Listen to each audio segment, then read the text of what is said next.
Hello and welcome everyone, I'm C.S.Gilmore, and this is a true review video, where apart from the Let's Plays I generally do with review elements thrown in, this is just the review. And of a game I've played on my channel and what I thought of it, what I liked about it, what I didn't like about it, just giving my opinion and inviting you to share yours, and maybe we'll build something new and find some new reasons to like the games we've played. Today I'm going to talk about a game called Into the Gloom. I really like this game. It's in my favorites. This game is a pixely horror. And it's very interestingly done. There's a odd story of you waking up in a hospital alone in this world of blacks, whites, and reds, primarily. I believe there was some orange and yellow thrown in as well. But very simple color schemes. A lot of good games seem to use simple color schemes, but they use them to really good effect. And this game definitely used that color scheme, those dark lighting setups, to really good effect. It created an amazing atmosphere of horror, not knowing what's about to happen. Are you being watched? Are you being stalked by something? And then those moments when you actually are being stalked by something and you have to run for your life. Now, the artwork was very simple. It was pixels. It was very pixel. But it was still entertaining and it was playable. The mechanics were easy. I don't recall there being any major glitches or anything like that. In fact, I don't recall any glitches. There were a few parts that were really hard to figure out, but it was a playable game. It played really well, and it held on to this atmosphere throughout it of uncertainty, not knowing what's happening, figuring the story out, figuring out the mystery. The atmosphere, of course, wouldn't have been complete without the soundtrack. And the soundtrack was really good. Lots of, like, no vocal, really, as I recall, but just a lot of sounds that added to the atmosphere of being alone and not knowing for sure if you were being followed or watched. There were a few points where the background sounds would be so intense, and yet you were safe. You think. And like there was at least one area I ran out of because it was like, oh, I'm almost certainly about to have something jump out of nowhere and grab me. And yet I never saw anything. So it was a game that was able to scare you without actually having anything there, at least as far as I could tell. Because you never knew when there was going to be something there. And sometimes there were. And there were enemies that you could run from, and you had to run from, because if they caught you, you were dead. And you ran from them, and you hoped you got away. And there were choices you made occasionally. Small choices. At various points in the story, which affected the outcome. I believe there were like 5 different endings. And some of them were really hard to get. But I liked it. They did an amazing job. A couple of the endings really required you to play through the game once before pick up some information that you need in order to know where to look or what code to put in to unlock something else to allow you to unlock a different ending or a couple different endings. And I liked that. It was amazingly well done. It was a good horror game. Now, I do admit I have a soft spot for horror. Horror is one of my favorite genres. And this game delivered. Something downfall-wise to this game? I'm not sure. I'd have to think about it.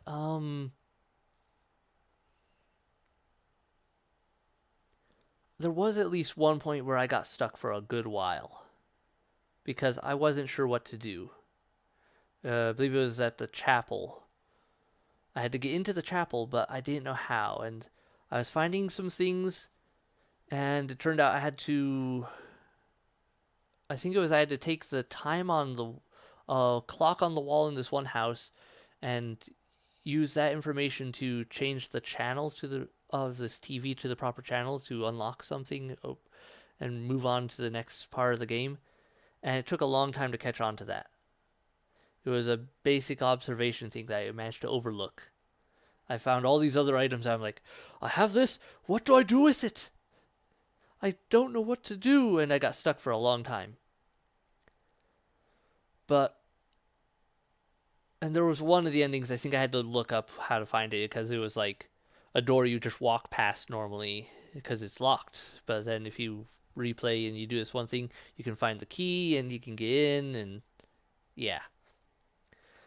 So there were a couple things that weren't always clear. But that's the biggest downside it had for me, I think. Everything else, the game played great. And the atmosphere I mentioned, the art, everything fit together to create an awesome experience. It was enjoyable to play. And it was really fun to learn about it. One other small downside, at least for me, there was a point in the Red World where, or what I call the Red World. I don't remember if it was actually called that in the game or not, but this world where there were a bunch of shadow creatures chasing after you. And you get away from them for a bit and then, boom, they'd show up again.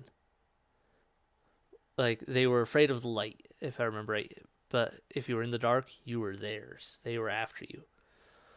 And there were a few areas where I would have liked to be able to explore more, actually take in the scenery, take in the atmosphere, poke in a few corners. And I couldn't because I had to keep running.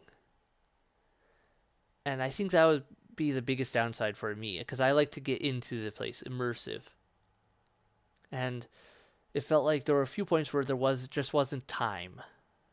I couldn't take a little while even. I couldn't even take a small breather to look around and go, huh, what's over here?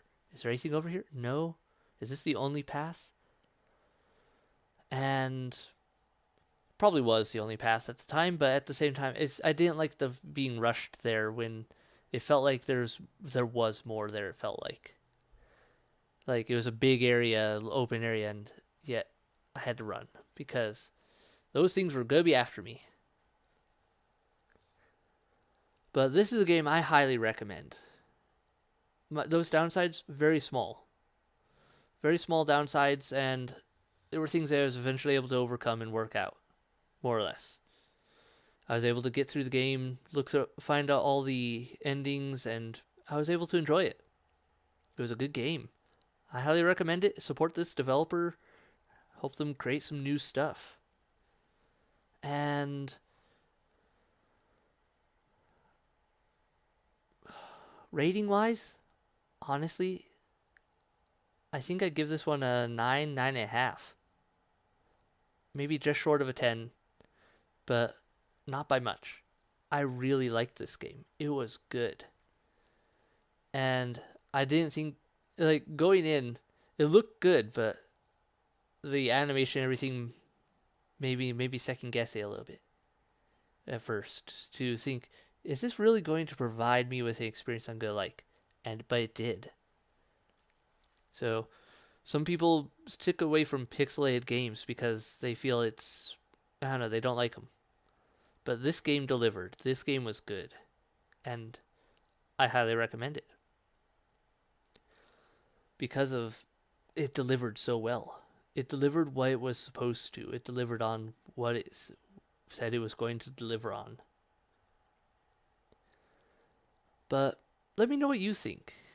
Share your comments below. What you liked, what you didn't like. Things you had trouble with. Things you were able to overcome that gave you trouble. You know, what about this game made it or broke it for you? And what was your experience with it? Because mine was good. That may not have been the case for everyone, but mine was good. Otherwise, hit like, hit subscribe, leave a comment below, and I'll see you in the next video. Bye!